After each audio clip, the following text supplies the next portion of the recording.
Hi, family. My name is Intev Sangwajana, and I am a spiritual medium. And today I'm coming to you, and I just want us to have a very light and reflective discussion on certain issues and issues of parenting and spirituality. And I'm coming to you today not as a teacher, but I'm coming to you today as a parent who has the responsibility to contribute to my child's spirituality. And for me to kick off this discussion, I want to ask you, have you thought about what kind of an ancestor are you going to become?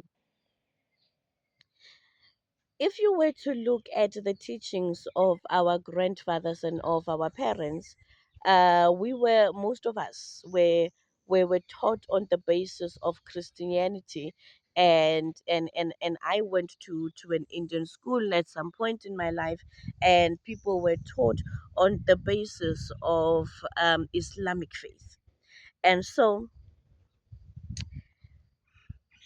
it's a loop. It's an information loop of how they were taught, they being our parents, how our grandparents were taught, and certain practices that our grandparents used to do in African spirituality sense. Now, let's take me for example. I've had my maternal side of life. My grandfather uh, first took me to church. I went into the Dutch Reformed Church at the time before it became Uniting Reformed Churches of South Africa. And I remember so vividly our Sundays. They used to be like the most beautiful things between him and I to do, apart from our trips to Limpopo, because now he would buy me the tomake, the make, the nuts. Uh, and when we reach Mudimulle, he would tell me the story of Mudimulle. And as we are coming into with a taxi, he would show me that from afar the mountain actually looks like the match stick, the matchbox, yeah, a lion match, you know. And I love that, and I knew that at this point this is what the discussion was going to become, and all of these things. uh, I love my grandfather from my maternal side, and I hardly ever talk about him. I'm named after him. He's my namesake, or I'm his namesake, and so he loved me. I was one of the most favored individuals in the Wajana household. Everybody will let you know that this man was very strict, but when it came to me, it was Bona. Everything is just nice and soft and everything. And part of me being spoiled, I get it from the male influence in my life has always been him, and I knew I could just get anything by just say Papa Kenyaka, and the whole household will shift to gravitate towards me. And so and they knew that when he's around, nothing will touch me, including them. Them being my mom, and how she used to hit us when you don't do the right thing. There were many things that my grandfather taught me about how to tell if the rain is going to come, about many things, and these things were spiritual, but I had no understanding that he's teaching me spiritual things. I just thought that this Mdala just like saving conversation with me. And now, as an ancestor, I must say to you that I don't sense him as much. And as much as he's been a very beautiful, positive influence in my life, as an ancestor, other people have taken over, which is my father's side of things, uh, namely Teveng Shaku, my grandfather that has gifted me the gift. And I'm much more inclined to my father's side of things when it comes to the spirituality. Um, I like that spirituality. Don't you like people who just say spirituality or issues? I love them.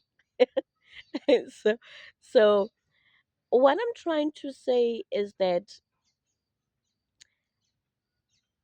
when we go to church, that's how he built my spirituality.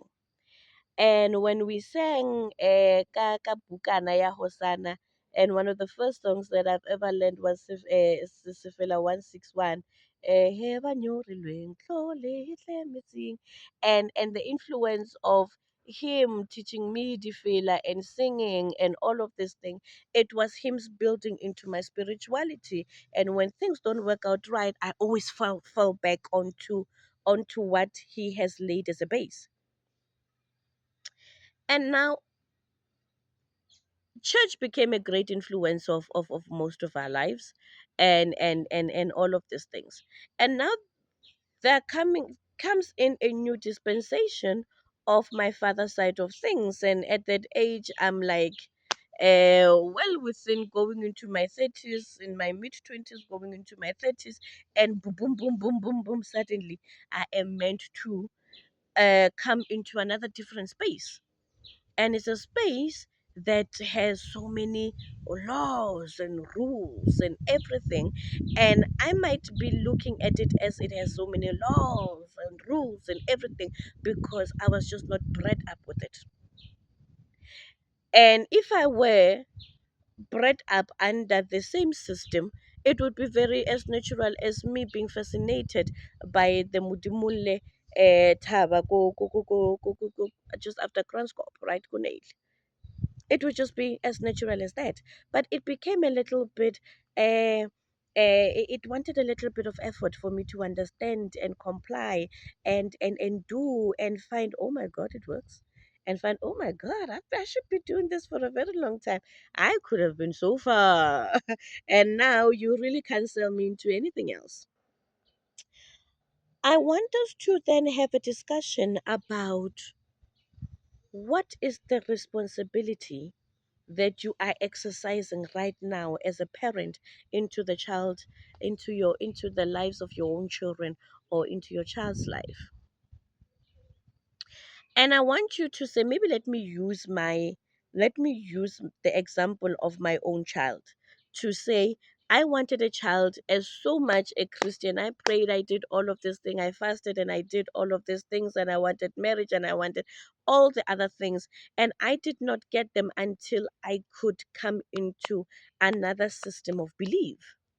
And now this child is a product of one system of belief only having residues, and one system of belief coming in and boom. And as a parent, I'm outside obviously, so outside things are flying around, and I will constantly have to uh, form a space between them and I. So now this child is a product of spirituality in an African sense. I suppose this child has always been in my aura, and one day he was really going to be coming into my life as my child. But there was a system that had to go and download him, and it is fair that I teach him that system. It's also fair that I do not betray the system that has kept me alive and productive and connected from my birth up until I was 25-ish, right? When I saw that I'm forever in a loop. I'm in patterns, but I'm not penetrating through. I'm achieving, but I'm not accomplishing, right? I'm achieving, but I am not thriving. I am not building up onto certain things. And so another new system came in. Now I want to say then to you, you are consuming information from us, the spiritual people. You are getting information that we went with on journeys with our own ancestors, and they've taught us um, a little bit so that we can come to you and say, this is what I've learned. And if this does not work, try that, do this. And this is what I've learned from incorporating all of these things.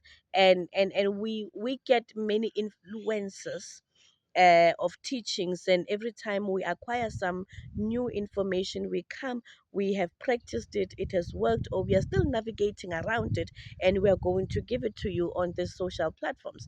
Now the question that I'm then posing to you is that, what are you What are you contributing? How are you contributing spiritually into the life of your own child? Are you perpetuating certain things that you are trying to unlearn? Are you bringing in certain things that you are trying to learn and they are partly working for you, but you are somehow uncomfortable with where's this thing going to end? And the only way you're ever going to find out where all the mixes of African spirituality and what you have pre-learned are ever going to work is when you make a final uh, reconciliation of your life at the end of your life. But as you are living your life, how are you administering your contribution into your child's life? Are we paddling with the children as the paddling is starting to be a trial and error and we discover what that means? Are we praying with the children as Hopatla should be an amplifying kind of diesel and a petrol into the praying, but then we are doing it as a base? Or are we still calling on other people's ancestors that have virtually nothing to do with our DNA? And as we are trying to learn who has an impact in our own DNA and how they're affecting our lives, are we taking our children with?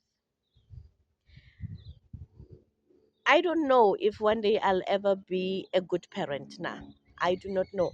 But what I know is that with what my ancestors and what my sisters as parents to other people and what my parents have taught me is that if the spirituality works for me, let it work for you. My mom has always had the approach of saying, I do not understand the kind of world that you are going into. Ka baka la gore nna, I was born Mopostola, and I done the passage rites tsa bosebeletsi even though she did not complete her course, and I still have the remnants, the residue of that to continue on my mother's own legacy even though she's alive.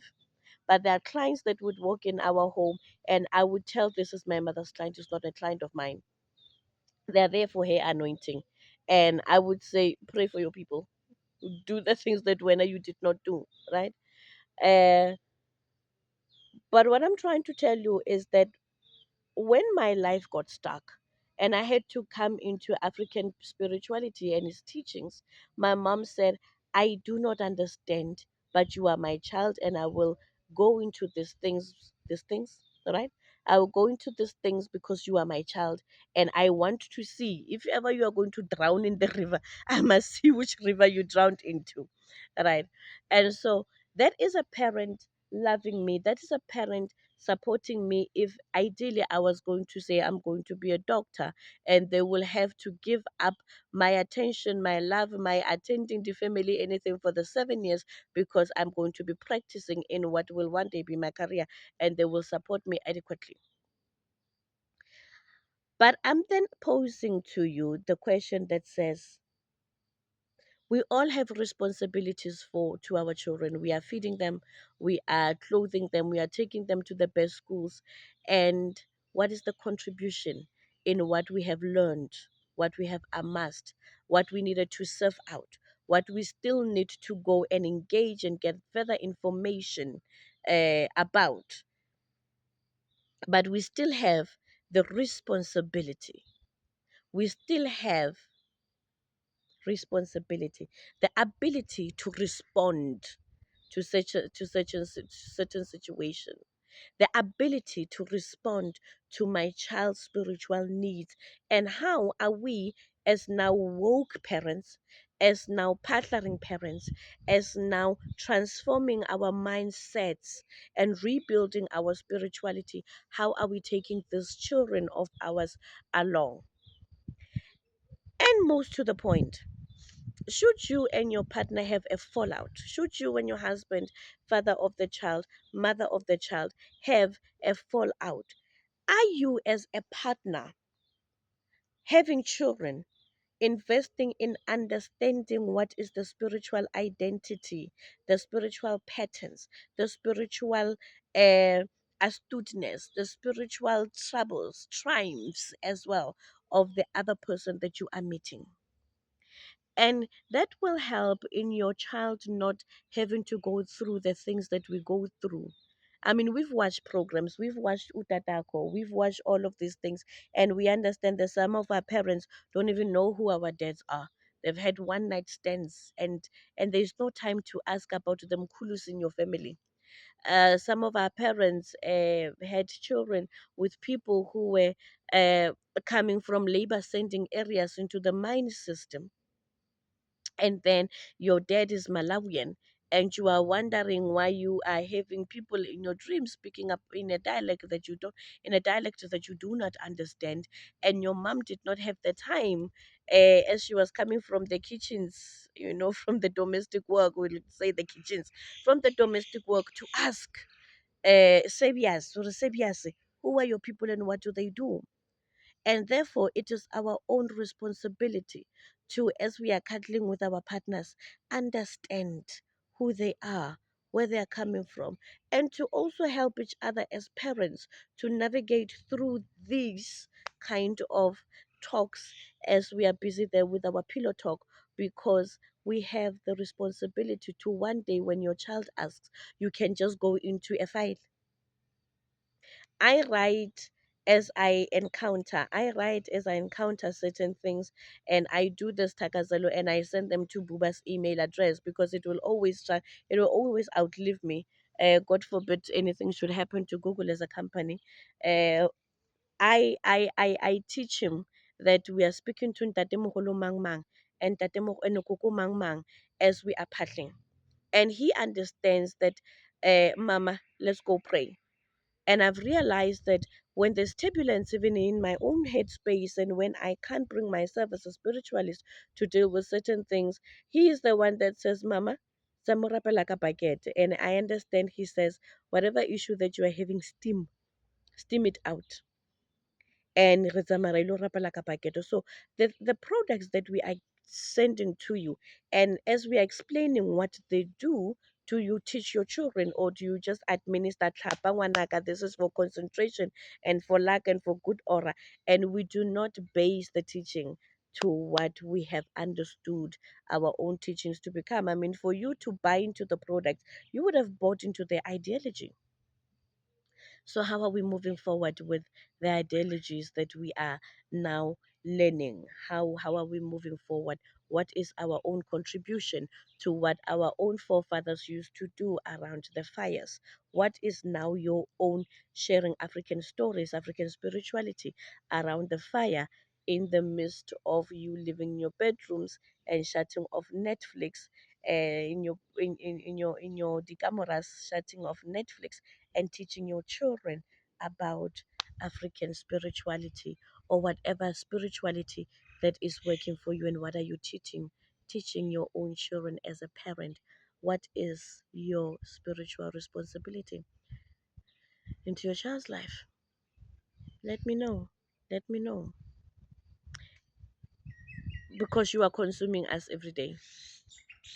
And are you just making a memory bank and, oh, paradigm shift? Okay, keep it to myself, right? My name is Intavi Sangwajana, and I'm a spiritual medium who happens to be a parent.